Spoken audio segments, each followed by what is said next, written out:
জগন্নাথে উঠে পড়েছে দেখতেই পাচ্ছেন। আর এখন বাজে 10টা বাজতে 10 মিনিট বাকি। নমস্কার, নতুন একটা ভিডিও নিয়ে চলে আসলাম। সবাইকে হ্যাপি সানডে।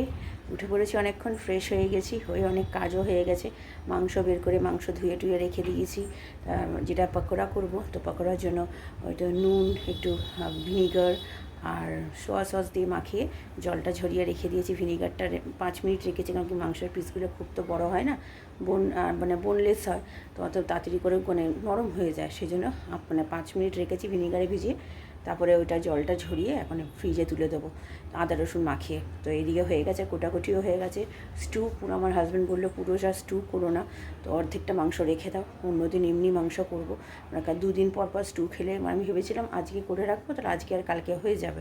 তো আমার হাজব্যান্ড সেটা খেতে চাইছে না, তো ঠিক আছে, কোনো অসুবিধা নেই, তাহলে কাঁচা মাংস তুলে রেখে দিই, পরিমাণ মতো করে তুলে রেখে অন্য দিন এমনি মাংস যেরকম করি সেরকম করে দেবো। তো সেটাই আর কালকে না হয় অন্য আলু সেদ্ধ ভাত বা অন্য কিছু খেয়ে নেবো। আর যেহেতু পকোড়া টকোড়া রাত্রিরে খাওয়া হবে, কালকে সকালটা একটুখানি হালকা ফুলকা খাওয়াটাই দরকার। আর একটু পকোড়া এখান থেকে বাঁচিয়ে রেখে দেবো, কালকে ভাবছি রাত্রিবেলা জন্য চিলি চিকেন করে দেবো। তাহলে রুটিটা ভালো খাওয়া হবে। চিলি চিকেন পকোড়া তো করছি, যেহেতু পকোড়া ওই 2 পিস 3 পিস করে রেখে দেবো সবার জন্য, তাহলে হয়ে যাবে অনেকটাই, যেহেতু পকোড়া আছে। তো এই হচ্ছে ব্যাপার। এখনও মাসি আসেনি, মাসি আসবে, চা করবো, চা খাবো। আমার হাজব্যান্ড বাজারে যাবে, একটুখানি পেঁয়াজ কম পড়েছে, পেঁয়াজটাই কাটা হয়নি, পেঁয়াজটা কাটলেই হয়ে যেত। তো যাক গিয়ে ঠিক আছে, আনুক, আজকে তো কোনো অসুবিধা নেই, রবিবার আছে, কেউ বেরোনোর অত তাড়া নেই। আর এই যে মশারির তো জানেন আজকে তুলেই পরিষ্কার করতে হবে, বিছানার চাদর সব কিছু পরিষ্কার করতে হবে, তো সেগুলো করবো আগে। তো আপাতত চাটা করে খাই, মাসি আসুক, তারপরে এইগুলো করবো। তো ঠিক আছে, চলুন আমি আবার পরে আসছি। চা বসিয়ে দিয়েছি আমার আর মাসির, হাজব্যান্ডকে আগে করে দিয়ে দিয়েছি, ও বেরোবে বলে। আর এখানে নতুন করে দুধ চা দিতে বসিয়ে দিয়েছি, আর এখানে জলও ভরতে বসিয়ে দিয়েছি। জল যেহেতু শেষ হয়ে গেছে তাই, তো আদাও দিয়ে দিয়েছি, চিনিও দিয়ে দিয়েছি। চলো চাটা করি। আর এইদিকে তো কোটাকুটি বললাম হয়ে গেছে, মাসি চলে এসছে। আর এই যে চিলি চিকেন, এই পকোড়ার জন্য এই মাংস, আর এই হচ্ছে সবজি কাটা। চলো আগে চাটা করি। চা ফুটতে শুরু করে দিয়েছে।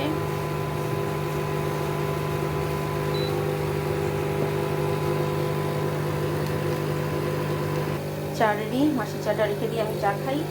আর এখানে দুধটা মোটামুটি এখনও ফোটেনি, ফুটতে শুরু করবে। তো চলুন চা খেয়ে পয়সা করতে চলে আসলাম। বিছনা চাদর তুলে নিয়েছি, বালিশের বরগুলো কালকে করব। আর এই যে মশারি, ওটা পরিষ্কার এখনও হয়নি, আজকে এই চাদরটা পাচ্ছি। তো চলুন এখন এই সপ্তাহটা এই চাদরটা পেতে নিই, পরের সপ্তাহ তারপরে চেঞ্জ করে দেবো, নতুন চাদর পাতবো। তো চলুন, এই যে চাদর পাতা হয়ে গেছে, এবার মশারিটা পরিষ্কার করবো। আমার হাজব্যান্ডও বাজার থেকে চলে এসছে, চলুন আগে পরিষ্কার করি। এই যে এটা পরিষ্কার, তেল দিয়ে দিয়েছি, সাদা তেল, গোলমরিচ গুঁড়ো দিয়েছি, যেহেতু স্টু বানাবো, ছোটো এলাচটা নেই বলে দারচিনি আর লবঙ্গ দিয়ে দিয়েছি। আর এদিকে ভাত বসিয়ে দিয়েছি। আর এখানে পেঁয়াজ কেটে নিয়েছি, ছোটো ছোটো 2টো পেঁয়াজ। আর এখানে এই সবজি সব কেটে নিয়েছি, গোল গোল ছোটো ছোটো পেঁয়াজ নিয়ে এসছে, তো সেটা দিয়ে দেবো। এবার চলুন এবার সবজিগুলো দিই।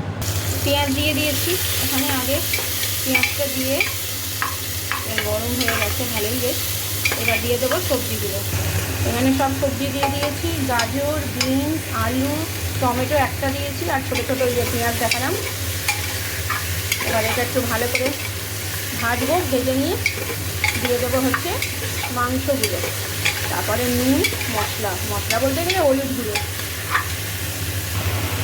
মাংস দিয়ে দিয়েছি সব, মাংসগুলো সবজিগুলোকে ভালো করে একটু ভেজে নিয়ে এবার মাংস দিয়ে একটু ভালো করে কষাবো, কষিয়ে তারপরে এর মধ্যে নুন দেবো, হলুদ দেবো, আদা রসুনের পেস্ট দিয়ে দিয়েছি। এবার এটা ভালো করে নাড়াবো। এখনও পর্যন্ত নুন দিইনি, নুন দেবো এবার। এই প্রথমবার করছি, জানি না কীরকম হবে, তাও আপনাদের সাথে শেয়ার করছি। যদি কোনো ভুল ত্রুটি হয় আপনারা আমাকে একটু জানাবেন কমেন্টে।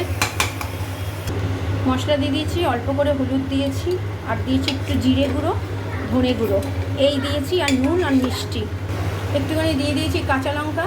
এবার একটু গোলমরিচ গুঁড়ো দেবো ঝালের জন্য, এই গোলমরিচ গুঁড়ো দিয়ে দিয়েছি। গরম হয়ে গেছে বাবা।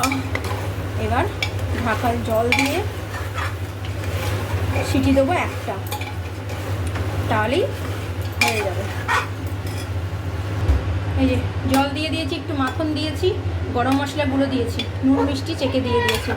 আর এইদিকে আমার ছেলে এখন আমার মা বাবার সাথে কথা বললো। চলুন একটা সিটি দিয়ে দিই।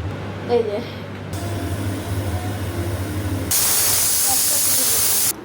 যে আমার স্টু রেডি, এই যে ব্রেকফাস্ট। আর এই হচ্ছে আমাদের আজকে খাবার।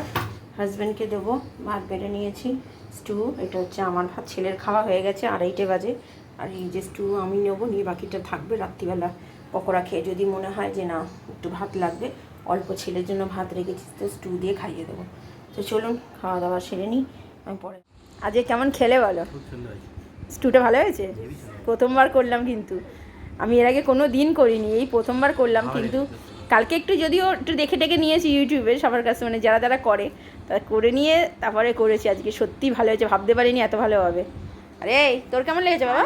ভালো লেগেছে তো শুনতেই পারলেন তো, ভালো হয়েছে সত্যি। স্টুটা আমি ভাবিনি যে এই প্রথমবার করেছি আমি যে এত ভালো হবে। আমি না কোনো দিন ভয়তে করতাম না, কারণ কি ভাবতাম যদি খারাপ হয়ে যায়, যদি মানে একটুখানি তেল মশলা কম তো জিনিসটা, যদি খারাপ হয়ে যায়, আমার ছেলের হাজব্যান্ড তো খাবে না, আমিও খেতে পারবো না, তাহলে কী হবে। তো কিন্তু আজকে করে দেখে এত ভালো লেগেছে খেতে। আমার হাজব্যান্ড আবার একটু ঝোল আবার লাস্টে আবার চাইলো খাবার পরে, মানে জল খাবারে তো পাউরুটি দিয়ে দিয়েছি। আমার ছেলেকে তখন আর দিলাম না, ছেলে চাইছিল, একটু বায়না করছিল, কিন্তু দিইনি, কারণ কি তখন যদি ও খেয়ে নিত আর ভাত খেত না পরে, তো সেই জন্য ওকে আর আমি দিইনি। তো তারপরে আমি ওকে একেবারে স্নান টান করে ওকে খাইয়ে দিয়েছি। খুব ভালো খেয়েছি। আপাতত এখন একটুখানি রেস্ট নেবো। আর এখন সকাল থেকে আজকে চরকির মতন শুধু করে যাচ্ছে। আমার হাজব্যান্ড বাজার যাচ্ছে, বাজার আসছে, এই করছে, ঘরটার পরিষ্কার টরিষ্কার করলো। মাসি আজকে বলেছে বিকেলবেলা একটু ঘর রান্নাঘরটা আজকে পরিষ্কার করে দেবে, দেখা যাক আজকে কী করে। তো এই হচ্ছে ব্যাপার, মোটামুটি সব হয়ে গেছে কাজ, এবার একটু রেস্ট নেবো। আমি পরে আবার সন্ধ্যেবেলা আসছি। চলুন, চলে এসেছি, তেল বসিয়ে দিয়েছি, সাদা তেল। এই যে পকোড়ার জন্য সব মাখা হয়ে গেছে, সকালবেলায় তো মেখে রেখে দিয়েছিলাম, সেটা আপনাদের সাথে শেয়ার করেছিলাম। ভিনিগার দিয়ে, সোয়া সস দিয়ে, নুন আর আদা রসুনের পেস্ট দিয়ে। আর এখন ময়দা দিয়েছি, কর্নফ্লাওয়ার দিয়েছি, নুন মিষ্টি তো আছেই অল্প অল্প। আর রয়েছে হচ্ছে কী বলে, একটু লঙ্কার গুঁড়ো ঝালের জন্য দিয়েছি, হলুদ টলুদ কিচ্ছু দিইনি। আর পেঁয়াজও দিইনি, পেঁয়াজ দিয়ে করি না, পেঁয়াজের এগুলো থাকে অনেক ছেটকায়। এমনি দেখলাম অনেকে পেঁয়াজ ছাড়াও করে, তো আজকে পেঁয়াজ ছাড়া করে দেখি। তো চলুন ভাজি। এই যে পকোড়াগুলো ভাজা হচ্ছে সব। আমার ছেলে তো আর তর সইছে না, কখন ভাজা হবে খাবে। এই যে আর একটু ময়দা দিলাম, কারণ কি স্পুরটা একদমই পাতলা হয়ে গেছে, আর একটু সামান্য ময়দা দিলাম, মাখলাম।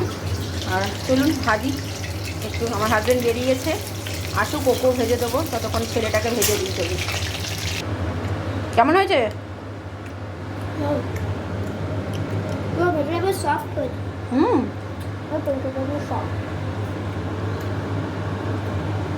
এইভাবেই বাকিগুলো ভাজবো, আর কি দেখাবো, এরকমভাবেই ভাজা হবে। তো ভাজি এগুলো পরে আসছে আবার। এই যে আমার ছেলেকে দিয়ে দিয়েছি, ওর খিদে পেয়ে গেছে, ঘি দিয়ে ভাত দিয়ে আর পকোড়া। আমরা আজকে এই পকোড়াই খাবো। এই যে আমার হাজব্যান্ডের এখন অল্প করে ভেজে দিচ্ছি, পরে আবার রাত্রিরে খাবে। এখন 8:05 বাজে, ওর খিদে পেয়ে গেছে বলে ওকে দিয়ে দিলাম, ও খেয়ে নিক। তো চলুন। কেমন খেলি আজকে? ভালো খেয়েছো? তোমার আর একটু লাগতো পকোড়া? আর কত থেকে দেবো বলো? আরও কেন মন পোষায়নি? ভেতরে আসো, ভেতরে আসো। এসিটা চালালাম, ও কি গরম। আমি এইমাত্র পকোড়া খেলাম, তখন অল্প 2-3টে খেয়েছিলাম, তারপরে ছেলের সাথে, তারপরে আমার হাজব্যান্ডকে দিলাম, তখন আর খাইনি, এখন ঘেজে খেলাম। আমার হাজব্যান্ড আর খেলো না। পাউরুটি বের করে রেখেছি, এখন দেখা যাক আমার হাজব্যান্ড পাউরুটি খাবে কি না, কি খাবে দেখা যাক। এখন আমিও যদি রাখি, যদি খিদে পায় পাউরুটি আমিও খাবো রাত্রিবেলা। এ তো ভাত খেয়েছে, একে ভাত দিয়ে দিয়েছি, ও ভাত খেয়ে নিয়েছে, অসুবিধা নেই। ও রাত্রিরে ভাত দিয়ে পকোড়া দিয়ে খেয়ে নিয়েছে, ঘি দিয়ে, দেখালাম সেটা। ভালো লেগেছে তো বাবা? তাহলে এবার চলো, শোবে তো, চলো শুয়ে পড়ো। এই যে পাউরুটি করে নিয়ে এসেছি, এখন আমি আর আমার ছেলে একটু খাবো, খিদে পেয়েছে। এই যে পকোড়া খেয়ে পেট ভরেনি, ভাত খেয়ে পেট ভরেনি, আজকে 8টার সময় খেয়েছিস, তার জন্যই খিদে পেয়ে গেছে, 11টা বাজে। চলুন খেয়ে নিই পরে। একজন তো আমার থেকে খেলো, আর একজনের আর কিছু খেতে ইচ্ছে করলো না, পাউরুটি রুটি, সেই জন্য এখন এই দুধ দিয়েছি, একটু হরলিক্স দিয়ে বিস্কুট খাচ্ছে। ভালো লাগছে? আর পকোড়াটা কেমন খেলে সেটা তো বললে না? ভালো হয়েছে তো। দেখতেই পেলেন সব খাওয়া দাওয়া এইসবই চলছে। আমি আর আমার ছেলে তো পাউরুটি খেলাম, আমার হাজব্যান্ড পাউরুটি আর খেলো না, ওই খেলো। ভিডিওটা তাহলে আর বড় করছি না, ভালো লাগলে লাইক, শেয়ার আর সাবস্ক্রাইব করবেন। কালকে নতুন একটা ভিডিও নিয়ে চলে আসবো। আপনারা ভালো থাকবেন, সুস্থ থাকবেন, নমস্কার। চলুন আবার কালকে দেখা হচ্ছে।